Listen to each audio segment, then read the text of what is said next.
আল্লাহ যে আছে এর দলিল কি? কোরআন হাদিস থেকে দলিল মানবো না, কারণ এগুলো তারই কথা। এটা আমাদের যে ভাই প্রশ্ন দিয়েছেন, তিনি যদি আমাদের কোনো নাস্তিক ভাই হন বা অন্য ধর্মাবলম্বী ভাই হন বা যেই হন না কেন, তাকে আমি বলতে চাই, আল্লাহ যে আছেন এটা প্রমাণ হলো আপনি নিজে। আপনি আপনার লাইফটা কোত্থেকে পাইছেন? নেট থেকে ডাউনলোড করে নিছেন? কি বলেন?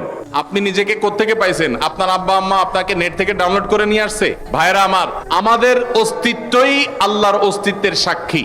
আল্লাহ রাব্বুল আলামিন বলেছেন, ওয়াফি আনফুসিকুম আফালা তুবসিরুন, তোমাদের অস্তিত্বের মধ্যেই আল্লাহর অস্তিত্বের নিদর্শন আছে, তোমরা কি দেখো না?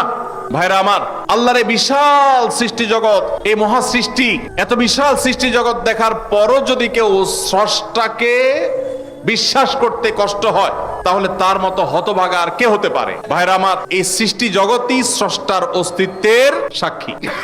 আল্লাহ রাব্বুল আলামিন আল্লাহর এই সৃষ্টি জগৎ দেখে, তার সুনিপুণের সৃষ্টি দেখে আল্লাহর অস্তিত্ব এটা খুঁজে পাওয়ার হেদায়েত, তৌফিক আল্লাহ তাআলা আমাদেরকে দান করুন। ভাইরা আমার, আমরা যদি আমাদের অস্তিত্বের দিকে তাকাই, আল্লাহ সৃষ্টির দিকে তাকাই, সূরা মুলকে শুরুর আয়াতগুলো যদি অনুবাদ সহকারে আপনি পড়েন, কোরআন জুড়ে আল্লাহ রাব্বুল আলামিন যে বলেছেন আল্লাহ রাব্বুল আলামিনের সৃষ্টি শৈলী নিয়ে, সেগুলো যদি আপনি অধ্যয়ন করেন, পড়েন, তাহলে দিনের আলো মতো পরিষ্কার হবে যে আল্লাহ রাব্বুল আলামিনের অস্তিত্ব এটা ওয়াজিবুল উজুদ, এটার অস্তিত্বহীনতা কখনো কল্পনা করা যায় না। এটা নিয়ে দীর্ঘ আলোচনা করার সুযোগ নেই, শুধু এটুকুই বললাম যে আপনার আমার সৃষ্টি, এটাই আমাদের স্রষ্টার কথা স্মরণ করিয়ে দেয়। কারণ স্রষ্টা ছাড়া কখনো